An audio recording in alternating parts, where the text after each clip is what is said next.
Benarkah kebakaran Kementerian ATR tidak terkait dengan kasus pagar laut di Tangerang yang saat ini sedang diusut aparat penegak hukum?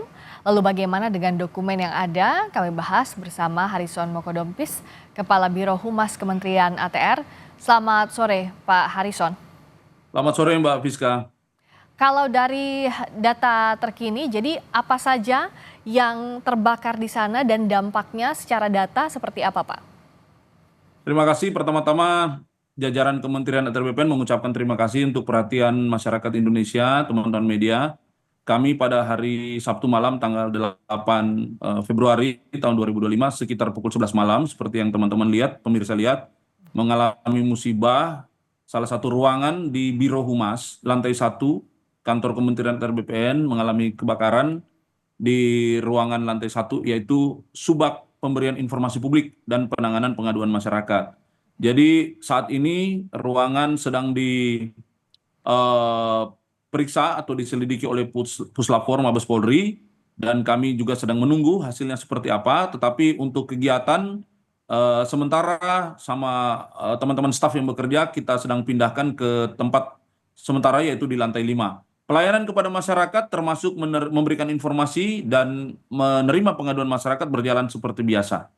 Demikian Mbak Piska. Namun pasti ada yang terdampak, kami prihatin Pak Harrison, meskipun juga kita bersyukur tidak ada korban jiwa maupun luka ya dalam kejadian Ya. ini. Pak Harrison, kalau bisa dijelaskan ruang yang terbakar ini, ruang humas yang terbakar, itu menyimpan apa saja di sana, Pak? Ya, seperti yang saya sampaikan tadi, di humas itu kan ada bagian pemberitaan, Ya, ada bagian media, ada bagian pengaduan masyarakat dan informasi publik. Jadi ya, yang terbakar ini adalah sekitar 20% dari ruangan bersama tadi. Itu ruangan bersama ukuran sekitar oke. 20 kali 15 meter. Ruangan bersama yang terbakar adalah 20%-nya yang ditempati oleh Subak Informasi Publik dan Pengaduan Masyarakat. Ya, Nah, dokumen yang ada di sana tentu saja dokumen yang berkaitan dengan konsep-konsep untuk memberikan atau membuat konten-konten informasi publik, oke. formulir-formulir untuk mengalayani permintaan informasi maupun pengaduan masyarakat, dan dokumen-dokumen yang sifatnya administratif pekerjaan sehari-hari. Hmm, Itu oke. saja sebenarnya yang tersimpan di sana, karena memang dokumen ini kan adalah dokumen yang sesuai dengan tugas pokok dan fungsi si pemilik ruangan. Ya. Begitu, Mbak. Jadi unit terkait di Biro Humas Kementerian ATR, tentu saja dokumen-dokumen terkait itu yang tadi terdampak seperti yang Pak Harrison sampaikan ya. Tapi Ya. untuk dokumen-dokumen yang terdampak itu sudah ada bentuk digitalnya kan Pak? Artinya sudah bisa di-recovery? Ya, di Kementerian ATR BPN, sertifikat sudah elektronik, produk-produk sudah digital base, surat menyurat sudah berbasis elektronik mail. Jadi kita menandatangani surat juga sudah masuk lewat sistem, kita tanda-tangani juga lewat sistem, semuanya pakai barcode. Kalaupun ada kertas-kertas yang memang kami menerima surat yang dari masyarakat itu kan tidak semuanya email ya, tidak semuanya elektronik base. Kita juga masih menerima dokumen-dokumen analog yang tentu kita harus pelajari dan kita harus balas kalau memang ada permintaan informasi dari masyarakat. Atau teman-teman sedang mengkonsep konten, rilis, berita dan lain sebagainya, itu kadang-kadang kita juga masih menggunakan kertas. Secara fungsi sih tidak terganggu. Tapi kita ingin lihat dulu karena belum bisa masuk. Kira-kira apa yang terdampak, yang terbakar dari peristiwa hari Sabtu malam itu, Mbak Piska. Oke, ini kan salah satu yang disampaikan Puslapfor penyebabnya adalah karena komputer lupa dimatikan ya Pak Harrison ya. Nah itu sebenarnya SOP-nya seperti apa pasca kejadian ini agar tidak terulang? Karena kan dari apapun sekecil apapun kesalahan ini bisa mengakibatkan hal yang besar dan juga musibah seperti kebakaran. Ya, dugaan sementara ada korsleting listrik ya.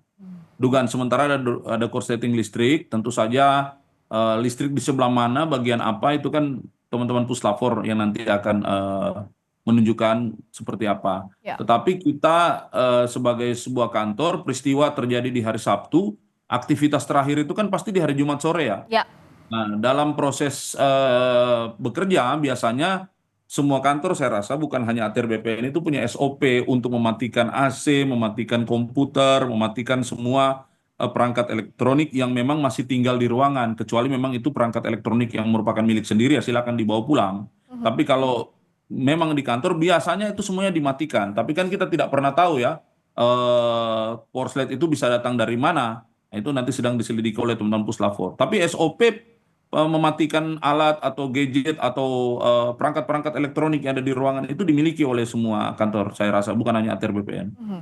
Saya yakin sejak waktu kejadian itu hingga saat ini teleponnya Pak Harrison tidak berhenti berdering ya, karena bukan hanya soal musibah kebakarannya, tapi soal juga apa kasus yang sedang ditangani oleh ATR BPN, pagar laut yang jadi perhatian publik. Nah, bagaimana meyakinkan masyarakat agar bahwa kebakaran ini tidak terkait ataupun tidak berdampak dengan dokumen ataupun penanganan kasus pagar laut, Pak Harrison? Ya, pertama masyarakat harus tahu bahwa kantor pertanahan atau BPN itu ada 486 kantor seluruh Indonesia. Jadi artinya ada 486 kantor tempat menyimpan dokumen-dokumen pertanahan sesuai dengan lokasi bidang-bidang tanah itu. Jadi penyimpanan itu ada dua. Pertama, penyimpanan di dalam kantornya sendiri. Jadi kalau kita bicara konteks Tangerang berarti ada di kantor Tangerang. Kalau konteks Bekasi ada di Bekasi. Kalau konteks Manado ada di Manado. Jadi kira-kira seperti itu. Nah, ada 486. Dan penyimpanan yang kedua itu ada di sistem, di servernya. Servernya itu pun dikelola oleh Pusdatin, dikelola oleh dirjen-dirjen teknis. Jadi apa yang terjadi adalah yang musibah yang kami alami hari ini di ruangan humas itu sangat tidak berkaitan dengan dokumen-dokumen, apalagi disebut sebagai penghilangan dokumen. Itu sama sekali tidak berdasar dan tidak ada kaitannya karena memang dokumen-dokumen itu bukan di situ menyimpannya. Itu kan ada tersebar di seluruh kantor pertanahan di seluruh Indonesia, tergantung lokasi tanahnya ada di mana. Begitu Mbak Piska. Tapi karena itu dari pihak ATR terbuka ya sejak musibah terjadi sampai sekarang bahwa menekankan kembali tidak ada kaitannya dengan kasus pagar laut dan menjelaskan bahwa yang terbakar tidak ada berkaitan, tidak bersinggungan dengan kasus itu, begitu ya Pak Harrison ya. Ini yang terus ditekankan oleh ATR BPN. Betul, itu betul sekali. Kita adalah lembaga yang sangat terbuka, transparan, bahkan kasus-kasus seperti pagar laut itu kan berawal dari social correction masyarakat terkait dengan peta yang kami rilis kepada masyarakat, namanya peta bumi ATR. Jadi lembaga seperti ATR BPN ini menurut hemat kami adalah salah satu yang terdepan di dalam mengedepankan transparansi dan koreksi publik atas apa yang dilakukan. Nah, hari ini kami juga begitu terbuka untuk mengatakan kepada masyarakat tidak ada hubungan antara data yang sedang berjalan dalam penyelidikan pagar laut dan lain sebagainya dengan musibah yang terjadi hari ini, dan semua orang pasti dalam situasi seperti ini adalah kecenderungan untuk mengaitkan. Tapi kan kita bicara fakta dan data ya. Mudah-mudahan masyarakat Indonesia yang kami yakin sudah punya kemampuan untuk memilah-milah mana yang berkaitan, mana yang tidak, bisa melihat permasalahan ini secara utuh. Tentu dibantu oleh teman-teman media. Ya, dan dengan musibah ini yang sekarang jadi fokus tentu saja kan bagaimana hasil dari Puslapfor. Sudah ada informasi kapan nanti hasil penyelidikannya bisa dibagikan ke pihak ATR BPN? Saya belum dapat informasi, tetapi kemarin menurut beliau dari Puslapfor itu akan dilakukan secepat-cepatnya. Tadi juga saya baru menyaksikan masih ada proses yang sedang berjalan di ruangan, melihat CCTV dan lain sebagainya. Kita harapkan dan sesuai dengan apa yang disampaikan oleh teman-teman Puslapfor ini akan disampaikan secepat mungkin. Ya, mohon doanya saja, mohon dukungannya supaya kami tetap bisa melayani masyarakat dengan baik. Terima kasih atas waktunya Pak Harrison Mokodompis, Kepala Biro Humas Kementerian ATR. Sama-sama Mbak. Terima kasih.